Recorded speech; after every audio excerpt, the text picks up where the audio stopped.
is not it today, so we're just gonna ignore that. Tried new hair products. But we are reading Wuthering Heights again by Emily Bronte. Lighting's a little messy, but it's fine. Okay, let's get into it. Chapter 10.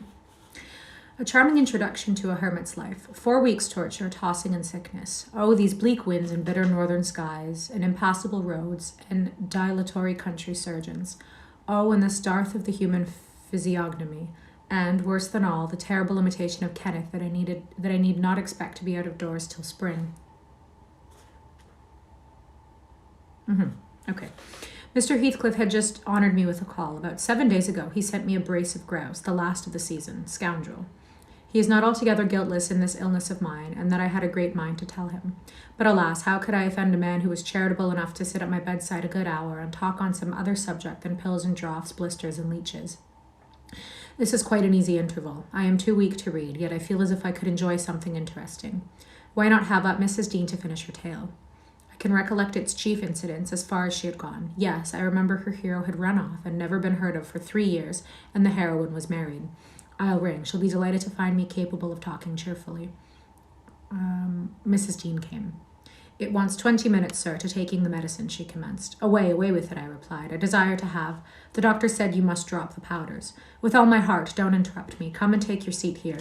Keep your fingers from that bitter phalanx of vials. Draw your knitting out of your pocket. That will do. Now continue the history of Mr. Heathcliff, from where you left off to the present day. Did he finish his education on the continent and come back a gentleman?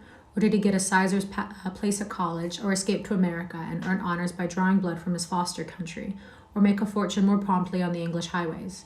He may have done a little in all these vocations, Mr. Lockwood, but I couldn't give you my word for any. I stated before that I didn't know how he gained his money, neither am I aware of the means he took to raise his mind from the savage ignorance into which it was sunk. But with your leave, I'll proceed in my own fashion, if you think it will amuse and not weary you. Are you feeling better this morning? Much. That is good news. I got Miss Catherine and myself to Thrushcross Grange, and, to my agreeable disappointment, she behaved infinitely better than I dared to expect. She seemed almost over-fond of Mr. Linton, and even to his sister she showed plenty of affection. They were both very attentive to her comfort, certainly. It was not the thorn bending to the honeysuckles, but the honeysuckles embracing the thorn. There were no mutual concessions. One stood erect and the others yielded, and who can be ill-natured and bad-tempered when they encounter neither opposition nor indifference? I observed that Mr. Edgar had a deep-rooted fear of ruffling her humour. He concealed it from her, but if he ever heard me answer her sharply, or saw any other servant grow cloudy at some imperious order of hers, he would show his trouble by a frown of displeasure that never darkened on his own account. He many a time spoke sternly to me about my pertness, and averred that the stab of knife could not inflict a worse pang than he suffered at seeing his lady vexed. Not to grieve a kind master, I learned to be less touchy, and, for the space of half a year, the gunpowder lay as harmless as sand because no fire came near to explode it. Catherine had seasons of gloom and silence now and then. They were respected with sympathizing silence by her husband, who ascribed them to an alteration in her constitution, produced by her perilous illness, and she was never subject to depression of spirits before. The return of sunshine was welcomed by answering sunshine from him. I believe I may assert that they were really in possession of deep and growing happiness. It ended. Well, we must be for ourselves in the long run. The mild and generous are only more justly selfish than the domineering, and it ended when circumstances caused each to feel that the one's interest was not the chief consideration in the other's thoughts. On a mellow evening in September, I was coming from the garden with a heavy basket of apples which I had been gathering. It had got dusk, and the moon looked over the high wall of the court, causing undefined shadows to lurk in the corners of the numerous projecting portions of the building. I set my burden on the house steps by the kitchen door and lingered to rest and drew in a few breaths of the soft, sweet air. My eyes were on the moon and my back to the entrance when I heard a voice behind me say, "Nellie, is that you?" It was a deep voice and foreign in tone, yet there was something in the manner of pronouncing my name which made it sound familiar. I turned about to discover who spoke, fearfully, for the doors were shut and I had seen nobody on approaching the steps. Something stirred in the porch, and, moving nearer, I distinguished a tall man dressed in dark clothes, with dark face and hair. He leaned against the side and held his fingers on the latch as if intending to open it for himself. Who can it be, I thought? Mr. Earnshaw? Oh no, the voice has no resemblance to his. I have waited here an hour, he resumed, while I continued staring, and the whole of that time all rounds has been as still as death. I dared not enter. Do you not know me? Look, I'm not a stranger. A ray fell on his features. The cheeks were sallow and half covered with black whiskers, the brows lowering, the eyes deep-set and singular. I remembered the eyes. "What?" I cried, uncertain whether to regard him as a worldly visitor, and I raised my hands in amazement. "What? You come back? Is it really you? Is it?" "Yes, Heathcliff," he replied, glancing up from me to the windows, which reflected a score of glittering moons, but showed no lights from within. "Are they at home? Where is she? Nellie, you are not glad. You needn't be so disturbed. Is she here? Speak. I want to have one word with her, your mistress. Go and say some person from Gimmerton desires to see her." "How will she take it?" I exclaimed. "What will she do? The surprise bewilders me. It will put her out of her head." "And you are Heathcliff, but altered. Nay, there's no comprehending it. Have you been for a soldier?" "Hi." "Go and carry my message," he interrupted impatiently. "I'm in hell till you do." He lifted the latch and I entered, but when I got to the parlour where Mr. and Mrs. Linton were, I could not persuade myself to proceed. At length I resolved on making an excuse to ask if they would have the candles lighted, and I opened the door. They sat together in a window whose lattice lay back against the wall and displayed, beyond the garden trees and the wild green park, the valley of Gimmerton, with a long line of mist winding nearly to its top, for very soon after you pass the chapel, as you may have noticed, the sough that runs from the marshes joins a beck which follows the bend from the glen. Hello. Wuthering Heights rose above this silvery vapor, but our old house was invisible. It rather dips down on the other side. Both the rooms and its occupants, and the scene they gazed on, looked wondrously peaceful.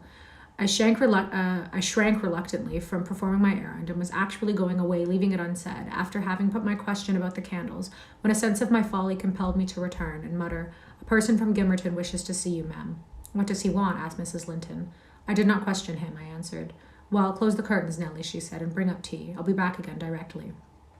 She quitted the apartment. Mr. Edgar inquired carelessly who it was. "Someone mistress does not expect," I replied. "That Heathcliff, you recollect him, sir, who used to live at Mr. Earnshaw's." "What, the gypsy, the ploughboy?" he cried. "Why did you not say so to Catherine?" "Hush, you must not call him by those names, master," I said. "She'll be sadly grieved to hear you. She was nearly heartbroken when he ran off. I guess his return will make a jubilee to her." Mr. Linton walked to a window on the other side of the room that overlooked the court. He unfastened it and leant out. I suppose they were below, for he exclaimed quietly, "Don't stand there, love. Bring the person in, if it be anyone particular." Ere long, I heard the clink of the latch, and Catherine flew upstairs, breathless and wild, too excited to show gladness. Indeed, by her face, you would rather have surmised an awful calamity. "Oh, Edgar, Edgar," she panted, flinging her arms round his neck. "Oh, Edgar, darling, Heathcliff comes back. It's his." And she tightened her embrace to a squeeze. "Well, well," cried her husband crossly, "don't strangle me for that. He never struck me as such a marvelous treasure. Therefore is no need to be frantic." "I know you didn't like him," she answered, repressing a little the intensity of her delight. "Yet for my sake you must be friends now. Shall I tell him to come up?" "Here," he said, "into the parlour."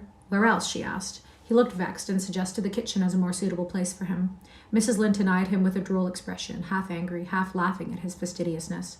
"No," she added after a while, "I cannot sit in the kitchen. Set 2 tables here, Ellen, one for your master and Miss Isabella, being gentry, the other for Heathcliff and myself, being of the lower orders. Will that please you, dear? Or must I have a fire lighted elsewhere? If so, give directions.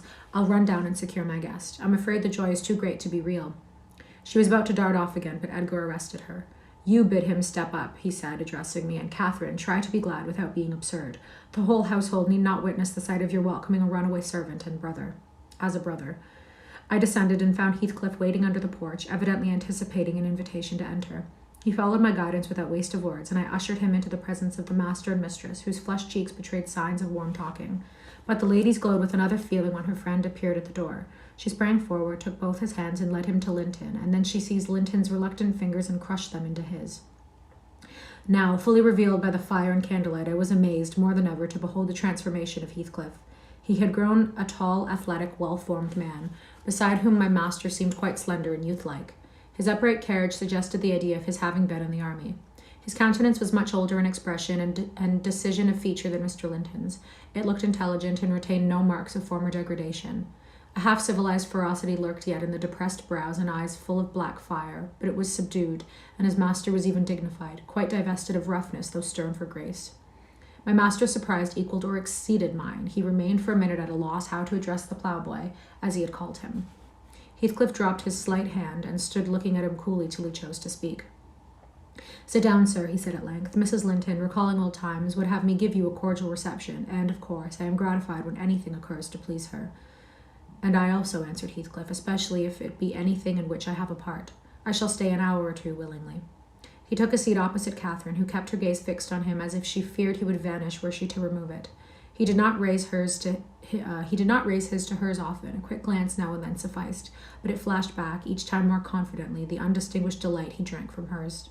The undisguised delight he drank from hers. They were too much absorbed in their mutual joy to suffer embarrassment. Not so Mr. Edgar. He grew pale with pure annoyance, a feeling that reached its climax when his lady rose and, stepping across the rug, seized Heathcliff's hands again and laughed like one beside herself. I shall think it a dream tomorrow, she cried.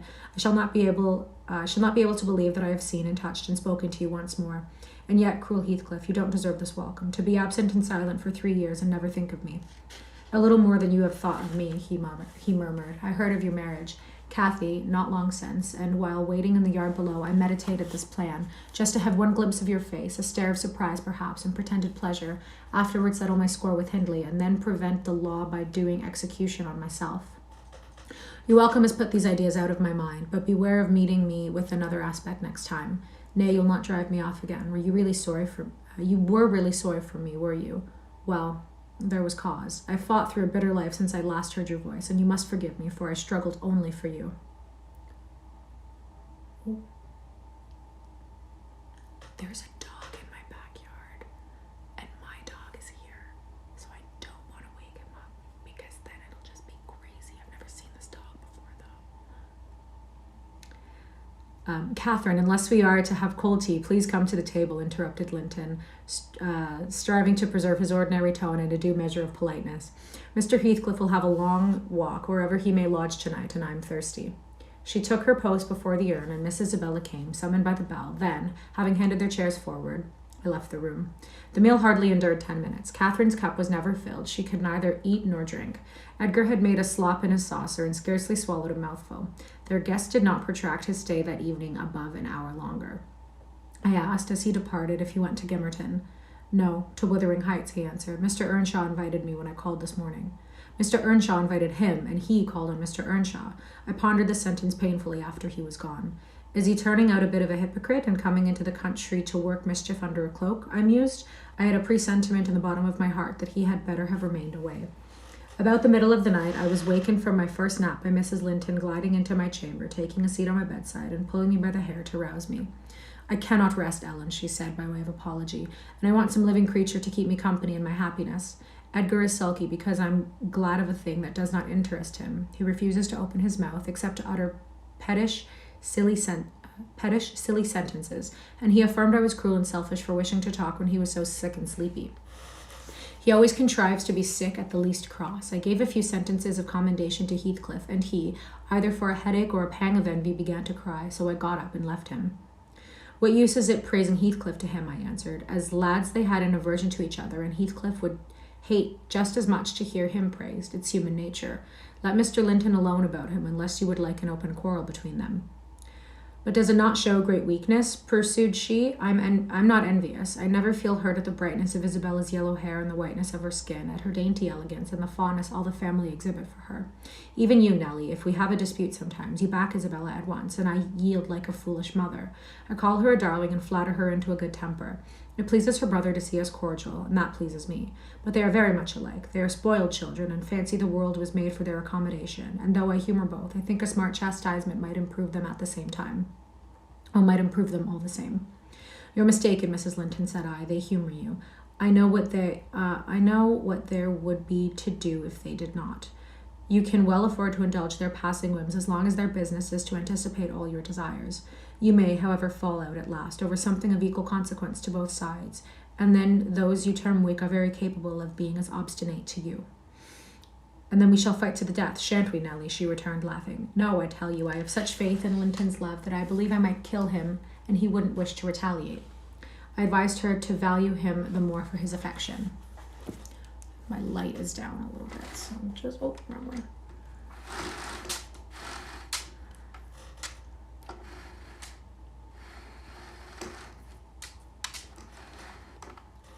That's not any better, is it? That's worse. Sorry. Okay, we're just going to keep it at that. I do, she answered, but he needn't resort to whining for trifles. It is childish, and instead of melting into tears because I said that Heathcliff was now worthy of anyone's regard, and it would honour the first gentleman in the country to be his friend, he ought to have said it for me and been delighted from sympathy. He must get accustomed to him, and he may as well like him, considering how Heathcliff has reason to object to him. I'm sure he behaved excellently. What do you think of his going to Wuthering Heights? I inquired. He is reformed in every aspect, apparently, quite a Christian, offering the right hand of fellowship to his enemies all around. He explained it, she replied. I wonder as much as you. He said he called to gather information concerning me from you, supposing you resided there still, and Joseph told Hindley, who came out and fell to questioning him of what he had been doing and how he had been living, and finally desired him to walk in. There were some persons sitting at cards. Heathcliff joined them. My brother lost some money to him, and finding him plentifully supplied, he requested that he would come again in the evening, to which he consented. Hindley is too reckless to select his acquaintance prudently. He doesn't trouble himself to reflect on the causes he might have for mistrusting one whom he has basely injured. But Heathcliff affirms his principal reason for resuming a connection with his ancient persecutor is a wish to install himself in quarters at walking distance from the Grange, and an attachment to the house where we live together, and likewise a hope that I shall have more opportunities of seeing him there than I could have if he settled in Gimmerton. He means to offer liberal payment for permission to lodge at the Heights, and doubtless my brother's covetousness will prompt him to accept the terms. He was always greedy, though what he grasps with one hand he flings away with the other. Good morning. It's a nice place for a young man to fix his dwelling in, I said. Have you no fear of the consequences, Mrs. Linton? None for my friend, she replied. His strong head will keep him from danger. A little for Hindley, but he can't be made morally worse than he is, and I stand between him and bodily harm. The event of this evening has reconciled me to God and humanity. I had risen in angry rebellion against Providence. Oh, I've endured very, very bitter misery, Nellie. If the creature knew how bitter, he'd be ashamed to cloud its removal with idle petulance. It was kindness for him which induced me to bear it alone. Had I expressed the agony I frequently felt, he would have been taught too long for its alleviation as ardently as I. However, it's over, and I'll take no revenge on his folly. I can afford to suffer anything hereafter. Should the meanest thing alive slap me on the cheek, I'd not only turn the other, but I'd ask pardon for provoking it. And, as a proof, I'll go make my peace with Edgar instantly. Good night. I'm an angel. In this self-complacent conviction she departed, and the success of her fulfilled resolution was obvious on the morrow. Mr. Linton had not only abjured his peevishness, though his spirits seemed still subdued by Catherine's exuberance of vivacity, but he ventured no objection to her taking Isabella with her to Wuthering Heights in the afternoon, and she rewarded him with such a summer of sweetness and affection in return as made the house a paradise for several days, both master and servants profiting from the perpetual sunshine. Mr. Heathcliff, I should say in future, used the liberty of visiting at Thrushcross Grange cautiously at first. She seemed estimating how far its owner would bear his intrusion. Catherine also deemed it judicious to moderate her expressions of pleasure in receiving him, and he gradually established his right to be expected.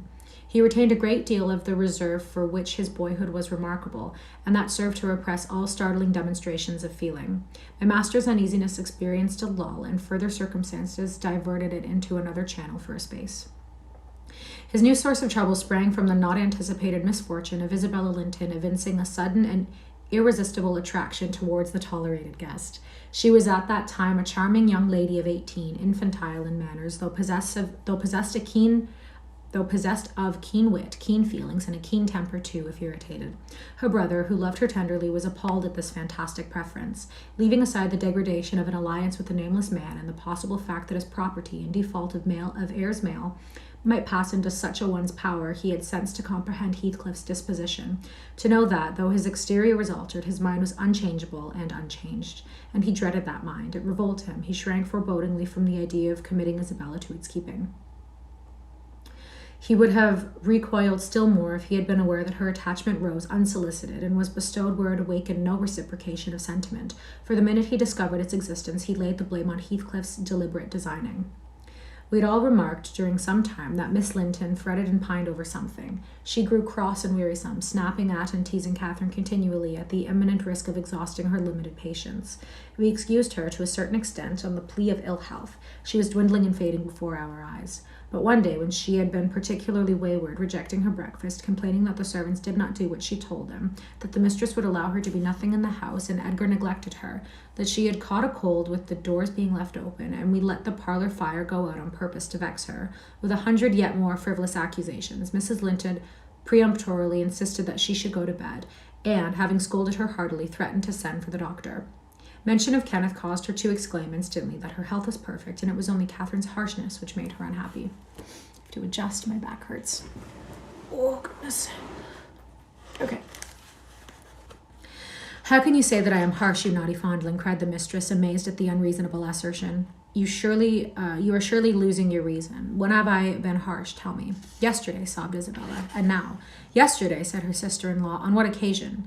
In our walk along the moor, you told me to ramble where I pleased, while you sauntered on with Mr. Heathcliff. And that's your notion of harshness? Said Catherine, laughing. It was no hint that your company was superfluous. We didn't care whether you kept with us or not. I merely thought Heathcliff's talk would have nothing entertaining for your ears. Oh no, wept the young lady. You wished me away because you knew I liked to be there. Is she sane? Asked Mrs. Linton, appealing to me. I'll repeat our conversation word for word, Isabella, and you point out any charm it could have done for you. I don't mind the conversation, she answered. I wanted to be with... Well, said Catherine, perceiving her hesitate to complete the sentence. With him, and I won't be always sent off, she continued, kindling up. You are a dog in the manger, Cathy, and desire no one to be loved but yourself.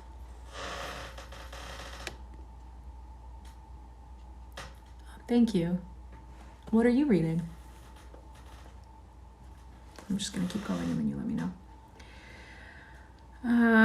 You are an impertinent little monkey, exclaimed Mrs. Linton in surprise, but I'll not believe this idiocy. It is impossible that you can covet the admiration of Heathcliff, that you consider him an agreeable person.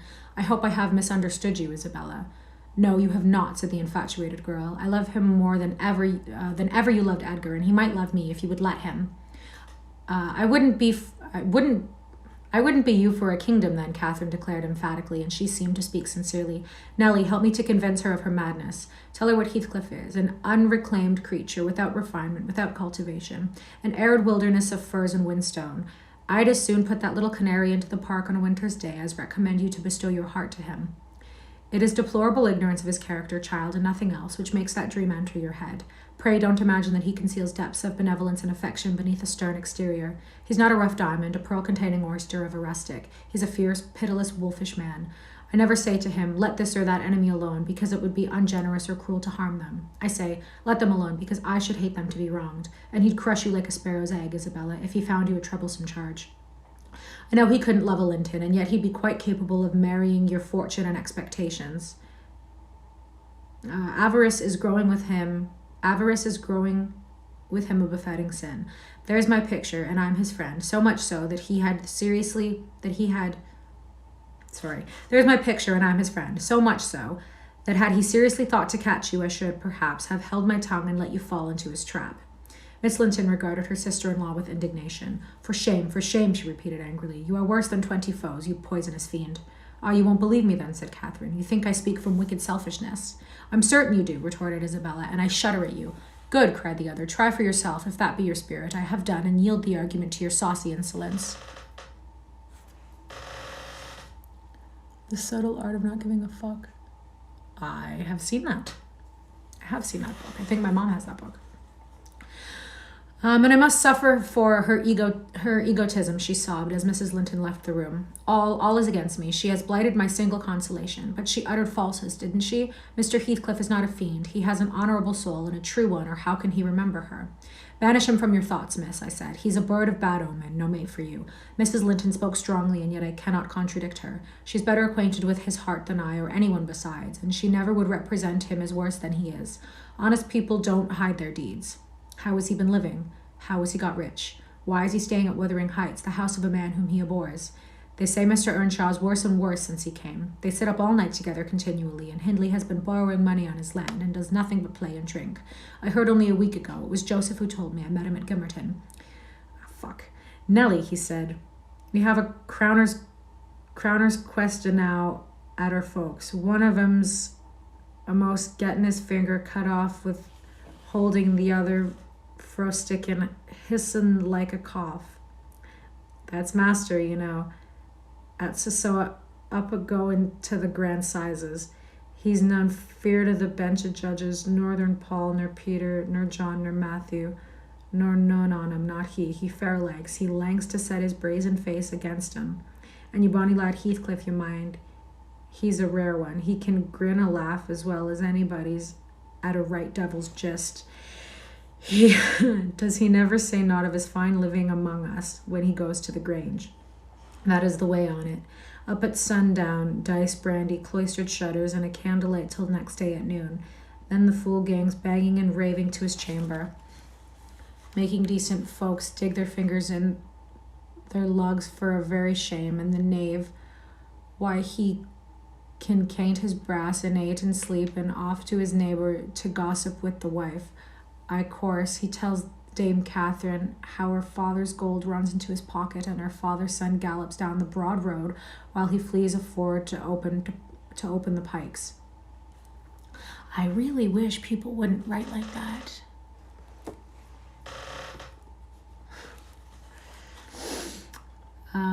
Now, Miss Linton, Joseph is an old rascal, but no liar. And if his account of Heathcliff's conduct be true, you would never think of desiring such a husband, would you? You are leagued with the rest, Ellen, she replied. I'll not listen to your slanders. What malevolence you must have to wish to convince me that there is no happiness in the world. Whether she would have gone over this fancy if left to herself or preserved in nursing it perpetually, I cannot say. She had little time to reflect. The day after, there was a justice meeting at the next town. My master was obliged to attend, and Mr. Heathcliff, aware of his absence, called rather earlier than usual. Catherine and Isabella were sitting in the library on hostile terms but silent, the latter alarmed at her recent indiscretion and the disclosure she had made of her secret feelings in a transient fit of passion, the former, on mature consideration, really offended with her companion, and, if she laughed again at her pertness, inclined to make it no laughing matter to her. She did laugh as she saw Heathcliff pass the window. I was sweeping the hearth, and I noticed a mischievous smile on her lips. Isabella, absorbed in her meditations or a book, remained till the door opened, and it was too late to attempt an escape, which she would gladly have done had it been practicable. Come in, that's right, exclaimed the mistress gaily, pulling a chair to the fire. Here are two people sadly in need of a third to thaw the ice between them, and you are the very one we should both of us choose. Heathcliff, I'm proud to show you at last somebody that dotes on you more than myself. I expect you to feel flattered. Nay, it's not Nellie. Don't look at her. My poor little sister-in-law is breaking her heart by mere contemplation of your physical and mortal beauty. It lies in your own power to be Edgar's brother. No, Isabella, you shan't run off, she continued, arresting with feigned playfulness the confounded girl who had risen indignantly. We were quarrelling like cats about you, Heathcliff, and I was fairly beaten in protestations of devotion and admiration, and, moreover, I was informed that if I would but have the manners to stand aside, my rival, as she will have herself be, would shoot a shaft into your soul that would fix you forever and send my image into eternal oblivion. Catherine, said Isabella, calling up her dignity and disdaining to struggle from the tight grasp that held her. I thank you to adhere to the truth and not slander me, even in joke. Mr. Heathcliff, be kind enough to bid this friend of yours to release me. She forgets that you and I are not intimate acquaintances, and what amuses her is painful to me beyond expression. As the guest answered nothing, but took his seat and looked thoroughly indifferent what sentiments she cherished concerning him, she turned and whispered an earnest appeal for liberty to her tormentor. By no means, cried Mrs. Linton in answer. I won't be named a dog in the manger again. You shall stay. Now then, Heathcliff, why don't you evince satisfaction at my pleasant news? Isabella swears that the love Edgar has for me is nothing to that she entertains for you. I'm sure she made some speech of the kind, did she not, Ellen? And she has fasted ever since the day before yesterday's walk, from sorrow and rage that I dispatched her out of your society under the idea of its being unacceptable. I think you belie her, said Heathcliff, twisting his chair to face them. She wishes to be out of my society now, at any rate. And he stared hard at the object of the discourse, as one might do at a strange repulsive animal, a centipede from the Indies, for instance, which curiosity leads one to examine in spite of the aversion it raises. The poor thing couldn't bear that. She grew white and red in rapid succession, and, while tears beat at her lashes, bent the strength of her small fingers to loosen the firm clutch of Catherine, and perceiving that as fast as she raised one finger off her arm, another closed down, and she could not remove the whole together, she began to make use of her nails, and their sharpness presently ornamented the detainers with crescents of red. There's a tigress, exclaimed Mrs. Linton, setting her free and shaking her hand with pain. Begone, for God's sake, and hide your vixen face. How foolish to reveal those talents to him. Can't you fancy the conclusions he'll draw? Look, Heathcliff, they are instruments that will do execution. You must beware of your eyes. I'll wrench them off her fingers if they ever menaced me, he answered brutally when the door had closed after her. But what did you mean by teasing the creature in that manner, Cathy? You were not speaking the truth, were you? I assure you I was, she returned. She has been dying for your sake several weeks, and raving about you this morning and pouring forth a deluge of abuse because I represented your failings in because I represented your failings in plain light for the purpose of mitigating her adoration. But don't notice it further. I wish to punish her sauciness, that's all. I like her too well, my dear Heathcliff, to let you absolutely seize and devour her up. And I like her too ill to attempt it, he said, except in a very ghoulish fashion. You'll hear of odd things if I lived alone with that mawkish waxen face. The most ordinary would be painting on its white the colours of the rainbow and turning the blue eyes black every day or two. They detestably resemble Linton's. Delectably, observed Catherine. They are dove's eyes, angels. She's her brother's heir, is she not? He asked after a brief silence. I should be sorry to think so, returned his companion. Half a dozen nephews shall erase her title, please heaven. Abstract your mind from the subject at present. You are too prone to covet your neighbour's goods. Remember, this neighbour's goods are mine. If they were mine, they would be none the less that, said Heathcliff. But though Isabella Linton may be silly, she is scarcely mad, and, in short, will dismiss the matter as you advise. From their tongues they did dismiss it, and Catherine probably from her thoughts. The other, I felt certain, recalled it often in the course of the evening. I saw him smile to himself, grin rather, and lapse into ominous musing whether Mrs. Linton had occasion to be absent from the apartment. I determined to watch his movements. My heart invariably cleaved to the master's in preference to Catherine's side. With reason, I imagined, for he was kind and trustful and honourable, and she could not be called opposite, yet she seemed to allow herself such a wide latitude that I had little faith in her principles and still less sympathy for her feelings. I wanted something to happen which might have the effect of freeing both Wuthering Heights and the Grange of Mr. Heathcliff quietly, leaving us as we had been prior to his advent. His visits were a continual nightmare to me, and, I suspected, to my master also. His abode at the Heights was an oppression past explaining. I felt that God had forsaken the stray sheep there to its own wicked wanderings, and an evil beast prowled between it and the fold, waiting his time to spring and destroy. That is where I'm going to end today. Can we pause and hear your thoughts on it? I want to go through this book together. Well, that's funny. I actually have a YouTube channel called K.A. Reads Classics, all one word, no space, where I upload this, and I upload all of the other chapters that I've read, all the other parts, all the other books. My thoughts so far on this book, I had really no idea what it was going into it, but I think it's all a retelling from Nellie. And from that chapter, I am liking Catherine less and less, and I'm also not really liking Heathcliff either. They're just both very nasty, but it's very obvious that they're in love with each other. I mean, Catherine expressed so in the last read through that we did. She expressed so to Nellie, which was 3 years prior, which is why he ran away. Yeah, honestly, I feel bad for the Lintons. I'm sure they're not great people either, but I'm liking Catherine less and less. So yeah, if you want to hear the book from the start, parts 1 through 3 are up on my YouTube channel. This one's going to be uploaded as well, same name as this channel.